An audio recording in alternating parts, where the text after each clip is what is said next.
Hey, has anybody looked at the prices of Flesh and Blood cards lately? We've got Majestics that used to be pennies on the dollar, now costing $5, $10 to $15. Elder Legendaries skyrocketing at the drop of a new hero, and all the while, the pool of obnoxiously priced competitive staples just seems to keep getting bigger and bigger. Now, to get this out of the way right at the start, anytime the topic of prices in any TCG comes up, people inevitably bring up Pokemon and how cheap it is. So, to be very upfront, I do not think every TCG should or even can have competitive decks be as dirt cheap as Pokemon. While Pokemon is the biggest IP in the world and can succeed on the backs of little Timmy and his father, who will gobble up anything even remotely shaped like a Charizard, a game like Flesh and Blood that is a smaller player's game has its success hinge on having desirable and valuable playable cards. And while LSS have made strides in making this game more accessible, like making rainbow foil legendaries more common and having chase cold foils and extended arts, the game is still quite costly to jump into. I mean, looking at the decks themselves, we've got Enigma, Nu, Zen, KO, Viserai, and Aurora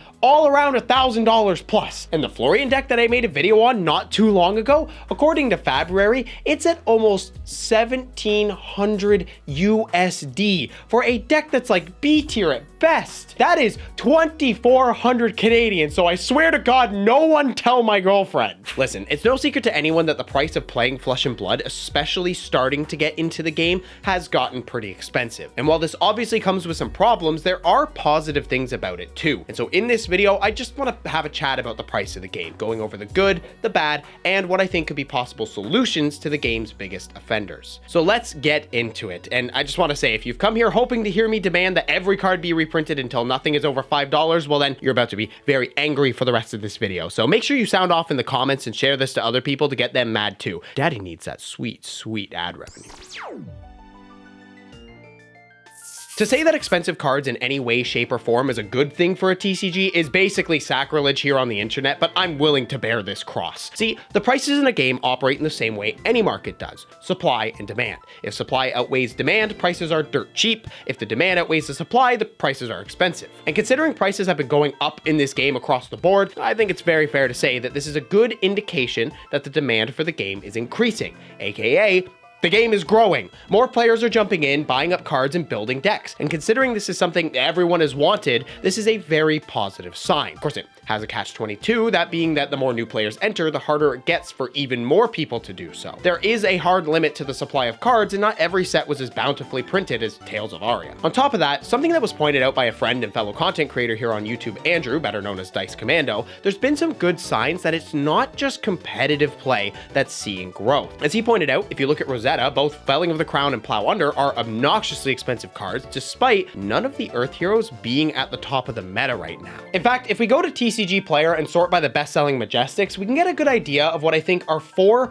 driving factors for the card prices. The first is obviously competitive play, as seen by the staples of E-Strike, CNC, Weakest Link, and Warmongers. Second, we can see that new sets are also driving prices, which is obviously exactly what we want from the game. With Rosetta being the last set, you can see the most popular Earth and Lightning cards are in hot demand. And with the Hunted being the next set, well, Assassin cards are just insane across the board, with Codex of Frailty being the, how you say, piece de resistance. But even Warrior and Ninja cards have been increasing in demand thanks to Fang and Syndra, as well as Tome of Imperial Flame due to the Draconic Talent being a part of the upcoming set. The fact that new sets are driving demand even before the main spoiler season has dropped is an excellent sign that players are engaged and interested in what's coming out, and this is a very, very good thing. And this leads us to the third aspect affecting prices: multiple viable heroes for classes and talents. While this factor is very meta dependent, it's also incredibly impactful. When all of the Mistveil heroes are very good, cards like Levels of Enlightenment are very desirable since 3 different decks need it. And even though they aren't at the top of the meta, the Earth heroes are all very popular at the local level, and so the best Earth cards are quite pricey because, again, 3 decks need them. And looking at Runeblade and Assassin, 2 of the most popular classes right now, well, there's a reason a lot of the Majestics cost $10 to $20. Much like generics, if Majestics see play in multiple popular decks, the price is going to reflect that. And considering many classes and even talents now have 2 to 4 heroes each in Classic Constructed, this means that the demand for cards shared amongst them will be high. Then we have the fourth and final aspect of what drives demand: the Armory decks. Cards like Channel Lake, Frigid, Spinal Crush, and Imposing Visage are in hot demand almost entirely from the Jarl deck, while cards like Heist and Pulsewave Harpoon are no doubt sought by players who picked up the Dash.io pre-con. And this is a super good sign because it means that the Armory decks are working. Despite my criticism for the product as a whole, as I outlined in the Jarl review, these are a powerful tool to bring in new players, and the market demand reflects that. So first and foremost, the increase in card demand is a fantastic sign of the growth of the game, and while yeah, it means we all have to spend a little bit more, I personally would prefer this reality over the game being too cheap and dying away. In fact, more demand also means that it's easier and more worth it to buy, sell, and trade cards. Say if you open some Rosetta and pull the extra Felling of the Crown that you don't need, or even something way cheaper like a Destructive Aethertide. Both of these cards are still more value than the cost of a pack, and more than that, they're actually worth selling or trading. Because let's be real, you know, we all love buying the $1 Majestic, but you don't like pulling them, and it's nearly impossible to really sell them unless you are a store. In fact, personally, I don't even bother selling cheap cards. I usually just give them away. The time it would take to work out the price on a few $1 to $2 cards, unless it was a lot of them, just isn't worth the effort. But with more and more cards actually having value, it makes trading and selling as an individual way more feasible. This makes opening packs more worth it, and it also adds to the value of your trade binder when a new set gets revealed and a bunch of old cards you just have sitting there suddenly jump to $10. And if you're a store,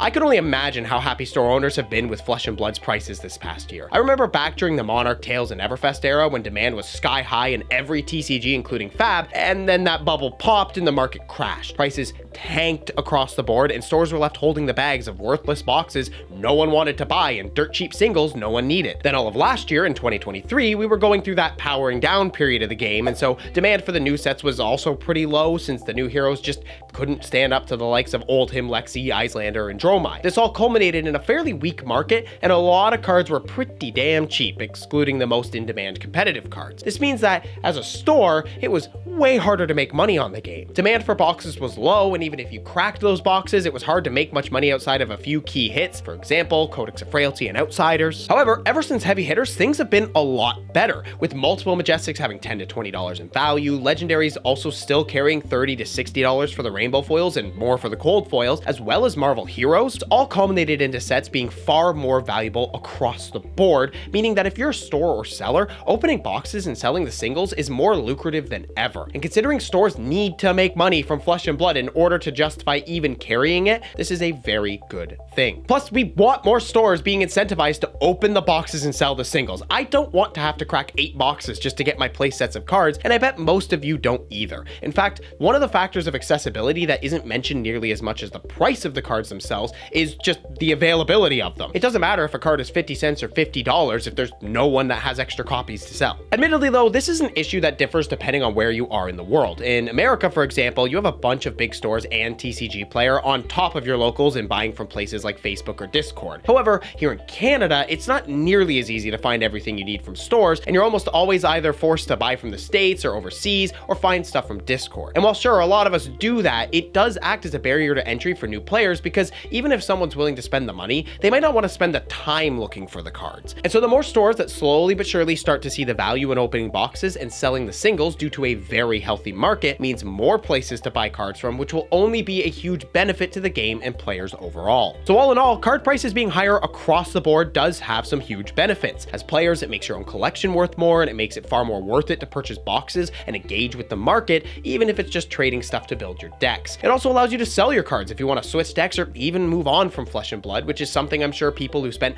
hundreds of dollars on a deck do appreciate. On top of that, stores actually being able to make a profit on this game, I mean, it's just literally necessary for the success of Flesh and Blood long term, so that's a huge benefit. That all being said, there does come a point where prices do start to get out of hand and they start to gatekeep too many people out of a game. And in some cases, I do think Flesh and Blood has started to tip out of balance.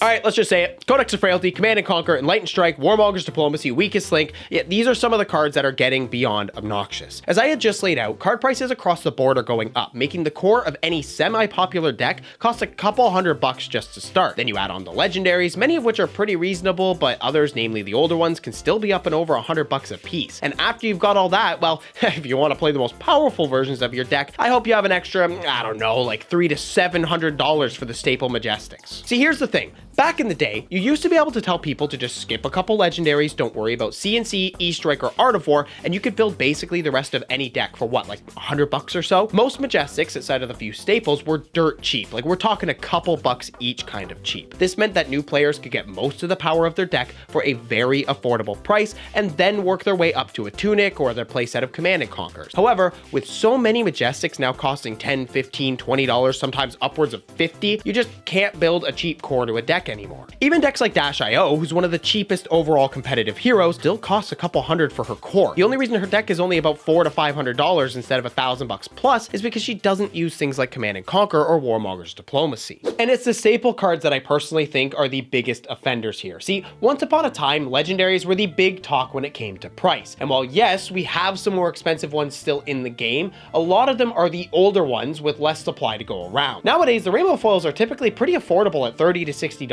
because LSS upped the pull rates for them. Then of course there's the gold foil and more importantly extended art versions of the cards, which actually do hold more value. And because you only need one copy of any legendary for all of your decks, well, I mean, $30 to $60 ain't so bad. Heck, even Tunic at about 120 isn't really a huge deal considering it's playable in literally everything. However, the same cannot be said of the very expensive Majestics. When a card like Warmonger's Diplomacy is reaching 85 USD, this is a bit of an issue because you don't just need one copy.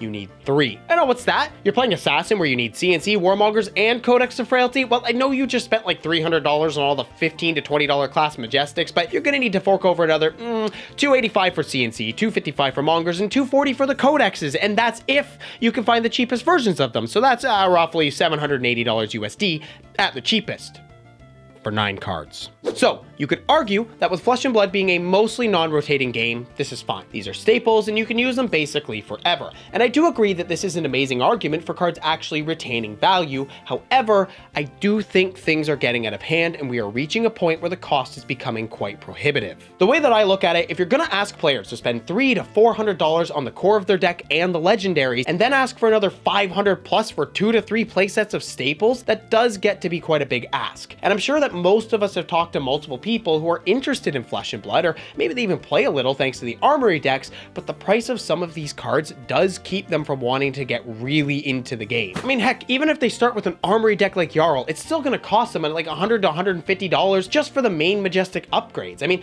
I don't know if you've noticed, but a lot of the cards for Jarl specifically suddenly went to the moon when his deck came out. Of course, that's not to say everything is all doom and gloom and that this will kill the game, quite the opposite. Again, there needs to be value here because it's a physical TCG. In order to continue to sell bits of cardboard, there needs to be a reason to buy them. And if they're all cheap, then no one wants the boxes, no store opens to sell the singles, and the entire system collapses. The demand in this game isn't for the high-end collectible stuff like Pokemon, it's for whatever is playable, which is why we're seeing a growing amount of Majestics rival or surpass the price of most legendaries. And when you slap a growing amount of extremely expensive staples on top of all of that, well, I do think there comes to a point where the cost of entry does get too high and starts to push too many people away who might otherwise give the game a good shot. So what do I think could be done?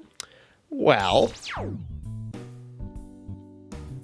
as I said at the beginning of this video, my answer is not at all to just reprint everything into the ground. However, reprints are the solution. Again, it's all about supply and demand. Raise the supply to meet the demand and the prices go down. Of course, while that all sounds simple enough, the difficult part of this question is figuring out how much supply you need to offset the demand but not tank the value of cards. I also don't think we need wide sweeping reprints. Again, a necessity for a TCG to succeed is having value in the cards and boxes, since that's the product the company is selling. No one, not even a store, is going to purchase and crack a box of cards if the set is complete garbage and the cards are cheap. So naturally, that means that History Pack, the original reprint set, is not the play here. When History Pack 1 got its English release in 2022, it was said that this would be a set releasing every 2 years for reprints. However, we didn't get much History Pack 1, and it seems mostly aimed at getting the games translated to other languages. Then they released HP 2 in those foreign languages, but we haven't seen the second set in English, despite it originally being slated for 2024. In fact, it doesn't seem to be coming in 2025 either. And interestingly enough, we also haven't seen History Pack in Japanese, easy. Instead, LSS created archive packs based around specific sets and reprinting the needed cards that tie into the classes of those sets. And this is a way better way to reprint stuff, at least when you need to do a wide amount of cards. See, the issue with History Pack as a reprint set overall is that it takes 3 sets and mashes them together as one huge set, reprinting a large chunk of the cards, many of which don't need it. I mean, let's look at History Pack 1 for example. When it was released, the reprints of E-Strike, CNC, and Tunic were great, but did we really need Steelblade Supremacy, Righteous Cleansing, and Plasma Purifier? Even the Japanese archive packs, which I think are far superior to History Pack, would still reprint more cards than I think is necessary for where the game is at now. Although, I won't lie, it would have been cool to get them around the world if I'm being honest, but I really do think that all we need are a handful of targeted reprints, which is why I believe that the best solution here is the expansion slot. Imagine if you could pull a Codex of Frailty in the back of a Hunted pack. How awesome would that be? It's a set with assassins, and the card is obnoxiously expensive considering it's the key card for both assassins and rangers. I mean, let's be real folks, you can replace CNC with a plethora of other cards that are weaker but play a similar role. Codex of Frailty though, there's no other card in the game that does what it does. And with the Hunted having the Arachnes, I can only see the cost of this card going up way more, making the price of entry into these new heroes even more unbelievably expensive. But here's the thing, you don't want to tank the value of cards. When a card goes from 75 down to 15, that causes a whole other host of issues because you absolutely hose each and every person who already owns or has just bought those cards. On top of that, if stores have multiple copies that haven't sold yet, then you're also taking away their potential profits. And if that card you just tanked comes in a set that is still on shelves, then you're basically guaranteeing that those sets will rot there forever. I'm not gonna pretend that I have an extremely firm and full understanding of the Flesh and Blood market, and I for sure as shit don't have the sales data and feedback that LSS does. I imagine that reprinting cards is a very delicate thing, and reprinting too much or too little can be problematic for both stores and the player base, respectively. But putting a single reprint in the expansion slot of a set would probably be the safest way to reprint the card without printing too much supply. To make sure I wasn't crazy or wrong, I hit up the man behind the bazaar, Hemal Patel, who is a single seller and opens up hundreds if not thousands of boxes for each set. And he confirmed that indeed, Majestics in the expansion slot are printed at about 30% less than the in-set Majestics. This is why anytime one of the expansion slot cards gets even remotely popular, they seem to skyrocket in price. Looking at you, Tumble of Imperial Flame, I'm very happy that I got my copies on the left side of this graph. And putting a card in the expansion slot allows LSS to do targeted reprints that don't actually have to be in the main set itself. This would allow them to have a lot more control over the reprint rate, which again is a delicate thing to balance. For me, I can imagine it being done in a sort of timeline sort of way. See, when it comes to other expensive Majestics like the Weakest Link and Felling of the Crown, well, these both came out this year. There's just no way that LSS can reprint them, or you severely damage the product still on shelves. And even with things like Codex and Warmongers, you can make an argument that with them being released in 2023, it's still too soon for reprints. Ultimately, only LSS can really know what their sales numbers look like and how much old stock is still out there to be bought, and so ultimately it's up to them to decide how far back they want to go. But what if they just start from the beginning? This game is 5 years old now, so what if they just took cards from the old product, like Welcome to Wraith and Arcane Rising, and started to reprint some of the expensive staples one at a time? Maybe Enlightened Strike could be first, followed by Command and Conquer, and as the years go on, they just keep moving from set to set, targeting very specific cards, but keeping a certain amount of distance of years from that set's release to the current point in the game. This could give LSS a fantastic way of doing specific reprints at an almost predetermined time frame, while also keeping themselves open to breaking it if need be. I mean, I can't imagine that the first few sets are in serious demand anymore, and I don't think that reprinting a couple key cards is a big deal. Yeah, it might have some effect on the investment of these old boxes, but I mean, if other games have shown us anything, it's that in the long term, the value of sealed product has a fair amount of independence from the value of the cards in the set. And personally, if Welcome to Wraith Unlimited taking a hit is what it takes to have $30 E-Strikes again, from the player's perspective, I'd take it. As long as stores aren't being hosed, I'm all for getting more copies of key cards in players' hands. The game has been growing, and without reprints, the prices have already and will continue to get out of hand. And while it's awesome to know that I have a lot of valuable cards that I can sell, I also think there's a point where it gets to be too prohibitive for new players to jump into the game. Now, one of the things I want to quickly touch on is the gem packs, because in one of the recent dev talks, they talked about them having reprints of older cards, like the stealth cards from Outsiders. It also serves as a way for us to get like some interesting reprints into these packs as well. So we're bringing some of those original stealth cards back from from the past and adding new treatments to them, extended art and micro text blocks, things like that. However, I think that these are going to be reprints of probably mostly commons and rares, with maybe extended art majestics as like very rare pulls. And if these are hard to get, then it's going to be a reprint, but not really. Ultimately, I can't really say whether gem packs are a good way for LSS to reprint cards because we just don't know much about them right now. And I imagine that as a whole, they're going to be something that's going to take some fine tuning over the next year or so anyways. At this time, I really do think that using the expansion slot to do targeted reprints of those extremely expensive majestics is the way to go. Again, I don't want this game to become Pokemon where nothing has value. Everybody likes to talk about how cheap Pokemon is, but you ever notice how none of them are actually playing it? And we saw that with after Everfest and the prices tanked, it was not a good time for Fab's overall health. But still, when you have a few majestics that are like so expensive, you're spending as much, if not 2 to 3 times more than a Fiendo's Spring Tunic for your playsets, yeah, I think it's starting to get a little too expensive. As I outlined before, even the core of a deck or upgrading an armory deck will cost you a couple hundred, and then another 100 or 2 for the legendaries. And then on top of that, if you want to play with the most expensive cards, which, you know, are the best cards, well, then you need to fork out another $500 plus half the time. And so I think that maybe lowering the extreme end of things and bringing down those key staple majestics could go a long way to lowering the cost of entry in a way that still leaves a lot of value spread throughout. Back in the day, all the money was tied up in the legendaries and like 3 or 4 majestics, but now there's plenty of value spread out in the $10, $20, $30 cards, as well as the $30 to $60 legendaries, and of course all the marvels and cold foils. Ultimately though, I'm just a dude in a room talking to a camera. Like honestly, I'm not making this video because I have some hard empirical data to show that the prices of cards are starting to hurt the growth of the game and it needs to be addressed. Most of this is just like a gut feeling, you know? Like looking at my Florian deck and knowing that the cheapest version of it is like 1700 USD, just, it feels a little too much, you know? It's just that gut feeling. But anyways, these were my thoughts on the whole card price situation in Flesh and Blood. We're gonna have to wait and see what LSS decides to do with reprints, but I do hope we start seeing them soon. And not just for the new players, honestly. Like, I don't know about all of you, but I wouldn't mind getting my hands on some extra copies of some of these cards, you know? Very annoying to have to move around cards to different decks, and I'm not spending a bunch of money on another playset of Enlightened Strikes when they're like $60 to $70 Canadian a copy. Anyways, like I said, those are my thoughts on the prices of all these cards and what can be done to bring down what I feel are some outlier problem cards. I'm sure that anyone who is going to leave a comment has already done so already at this time, but if you haven't, let me know what you think about all this. Maybe you don't even agree with my overall premise and think the game is fine. So feel free to give me that interaction and tell me how much of an idiot I am. With all that said, thanks for watching and thanks to the patrons. I appreciate all you guys supporting me on this channel. So shout out to the Giga Chad Saint, Geeks First, Elixir, Vinny, John, Ty, Chemical, Bryant, Dark Memoria, Big Hungry, and Wolf Shadowmancer. Then we've got the Alpha Chads Thomas, Zajima, and Aaron. And then there's the Super Chads Thal, Cece, Ben, Yogbadoodles21, Scott, and Kevin. Thanks again as always, and stay Chadley, my friends.